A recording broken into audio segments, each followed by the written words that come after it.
Every single day of my life, my brain is always working on what can be used.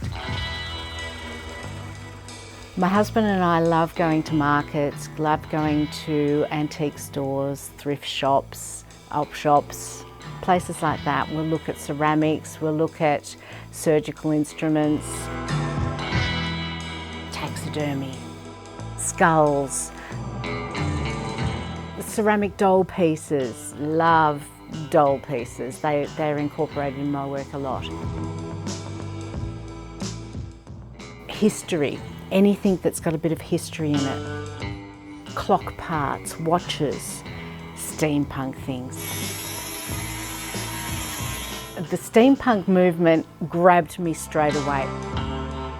It's already a part of me that has always found objects and brought them together. To blend them with glass is fabulous. I just really enjoy pulling those together and creating an image that is sci-fi, is a bit vintage, is a little bit out there.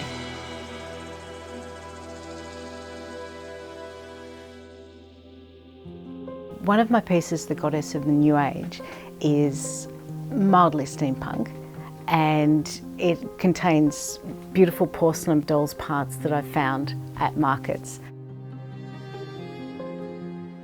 Then I've used also a beautiful plate that I broke in half and painted and formed flat. I'd found that at the op shop, and it has beautiful little ducks in it and a skyline and a tree and so on.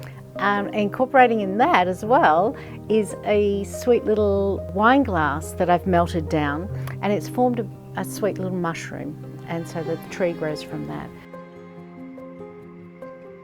The organic materials, they come into all my artworks. Because of the area that I live in, I can't leave that alone. It will come into every aspect that I work in. It'll come into my steampunk work where I'll use greens, where I use foliage, whether I put organic material in between glass and encapsulate it and it's hidden in the background there, or whether I'm painting little mushrooms at the base of something. My artwork, Eve's Diary, was from a book by Mark Twain about how Adam and Eve meet, and how Eve is so frustrated by Adam, and how she throws rocks at him and she tries to whack the stars out of the sky with a stick, and in the end they fall in love. And I've created that piece by using representatives of the Bible. So I've got passion fruit flower seeds that I've placed in between the glass and fused in the glass, so they're trapped in there. I've also cut slices of apples, the apple being the first bitten piece to induce evil. And I've placed them in between the glass, and they're burnt out into ash and they're trapped within that glass. I've brought in grass seeds that show the earth's beginnings. You'll find this a really interesting piece to see. I have two sides to myself in a respect, a very dark side, and it can get very dark, and a very, very light side, which is really, really light. It's a beautiful side as well as my dark side. That is a very beautiful side as well. I love medieval images. I love looking into why we have this theory of the devil, of death, of Adam and Eve, of our theory of life. The piece I created, Pan, is a very dark piece. He's painted in black, and he's painted multiple times to show such a depth of darkness, and he's got ram's horns. That piece there was created to work out how dark I could take the paint, the stained paint, and how light I could make the light sections of that piece. Then to create something that's very dark but very appealing.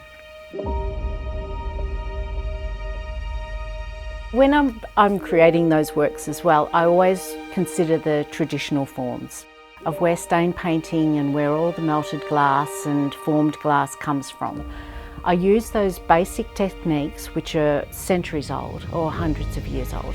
I'll use them in a contemporary way to get my ideas across. Always going back to the basics of tradition and how those elements are used, or those techniques are used, and then I'll build them and I'll stretch them and create them into what I feel I need to use them for. The Gypsy Girl that I've created is just such a highlight of my life, of my career, and I worked very, very hard on creating a very representational piece of work. When we're stain painting, we layer the paint down and then take away what we don't want. We don't layer the paint where we want it and only there. We put it over the entire surface of the glass and then we start removing it. So the Gypsy Girl has 14 layers of paint on her, and each layer of paint gets fired in the kiln before the next layer of paint goes down. The glass opens up a minuscule amount and it draws the stain paint into it and it locks it in as it's cooling, and then it's forever trapped in the glass. That's the traditional way. Nothing has changed in hundreds of years, still used exactly the same.